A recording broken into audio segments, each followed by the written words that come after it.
फारूक आज़म रज़ी अल्लाह ताला अन्हु इरशाद फरमाते हैं, इसको इमाम बहकी ने और इमाम सुयूती ने नकल किया है।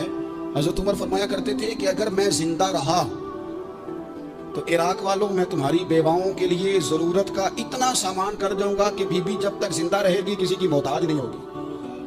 उसके लिए इस तरह के असबाब पैदा कर दिए जाएंगे कि उसे हाजत नहीं होगी। उसके लिए मुस्तकिल बुनियादों पर उसके अखराजात देख कर उसके लिए एहतमाम कर दिया जाए। उसे दोबारा कशकोले तलब दराज करने की जरूरत नहीं पड़ेगी। एक सहाबी थे हजरत जनाब सैयदना खफाफ बिन ईमा गफ्फारी रज़ी अल्लाह ताला, इन्होंने बड़ा किरदार अदा किया था मैदान उहद में, इन्होंने और इनके साहिबजादे ने। तो इनकी बेटी एक दिन हजरत उमर के पास आई।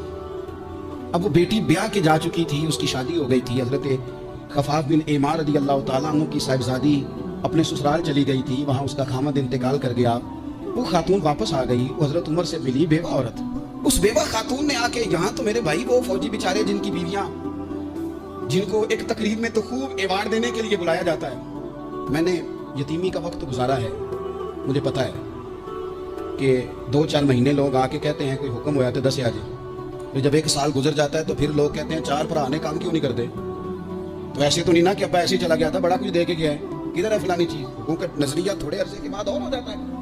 आपने बड़े बड़े शुहदा के घरों में अवार्ड तो दिए, क्या कभी आपने पलट कर दोबारा गौर किया कि उनके बच्चे कहाँ हैं, उनकी बेवा किस हाल में है, वो जमाने की तेज धूप और तेज आंधी का मुकाबला कैसे कर रहे हैं।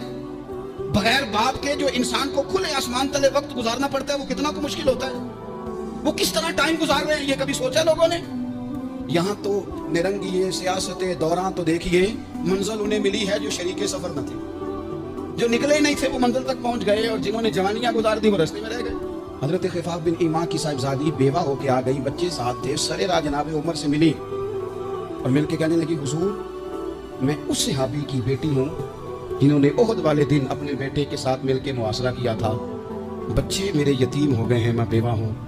हजरत फारूक आज़म रज़ी अल्लाह ताला अन्हु ने फहरिस्त नहीं मांगी, खर्चे की डिटेल नहीं मांगी, तुम आना फलाने से मिलना, परसों 9 बजे आ जाना दफ्तर, ये कोई बात नहीं की। हजरत उमर गौर से खड़े उस बेटी की बात सुनी, छम छम सैयदना फारूक की आंखों से आंसू गिरे, दौड़ के घर गए, एक ऊंट निकाला, वहां से माले गनीमत का माल के भर के 2 बोरियां, और बोरियों में क्या था, चांदी भी थी, नकदी पैसे भी थे, कुछ जरूरत का सामान भी था, गल्ला भी था। 2 बोरियां भर के ऊंट पे रख के खुद लगाम उस बेटी के हाथ में थमा के, का पुत्र सामान भी तेरा है, ऊंट भी तेरा है।